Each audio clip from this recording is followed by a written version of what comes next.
Hubo gente que durante la cuarentena llegó a asegurar que se podía llegar a vivir sin fútbol. ¿Y saben algo? Tienen toda la razón. Lenguaje universal, espacio infinito. Al igual que ustedes, yo también tuve que sobrellevármela con lectura, horas de Netflix y muchísimos cursos online para sobrellevar los días de confinamiento. O sea, lo que alguien diga lo contrario, y lo dudo mucho, meses de confinamiento han sido una verdadera tortura para la mente. En el transcurso de estas semanas, yo creo que todos hemos experimentado cambios drásticos que han puesto en perspectiva los que eran las prioridades y hasta las verdades de cada uno. Lo siento, es que se me ponga a filosofar, y no necesariamente cuando estoy ebrio. No solo perdimos la libertad de movilización, sino que también perdimos parte de nuestras rutinas y sobre todo nuestros entretenimientos. Y evidentemente uno de ellos es el fútbol. Ni siquiera la Segunda Guerra Mundial pudo detener la pelota.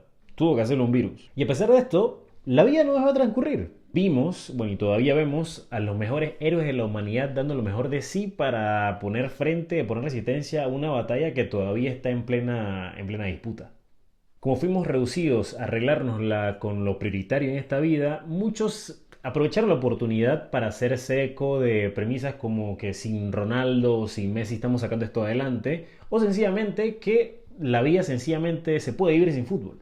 Es que al final del día eso es cierto. Pero esta premisa normalmente la sostiene un grupo de personas que ve solamente el fútbol como esa máquina de generar dinero a punta de zapatillas, camisetas, balones o derechos de transmisión.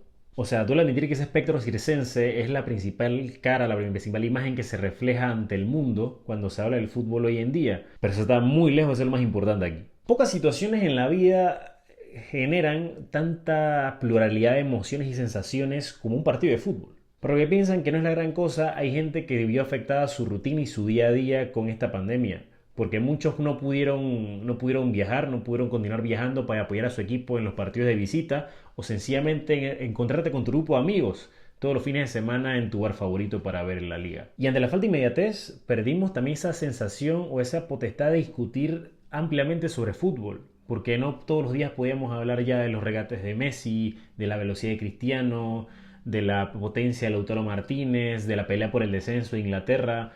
O sea, al final del día son nimiedades, pero son esos pequeños detalles lo que le dan sabor a la vida.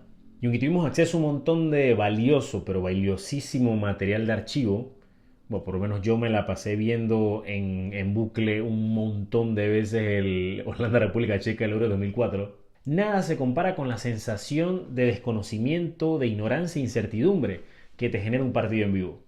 Es por eso que los detractores nunca entenderán esa sensación de expectativa que te genera un Colonia Paderborn viéndolo desde tu casa en Chorrera. Es por eso que los detractores nunca entenderán por qué la Liga Nicaragüense de Fútbol tuvo récord de transmisiones en streaming durante la pandemia. De a poco ya vamos retomando las actividades, aunque claro, evidentemente esta reactivación del fútbol responde más a intereses económicos que otra cosa. Indiscutiblemente es reconfortante para todos poder sentarnos a ver fútbol durante estos días.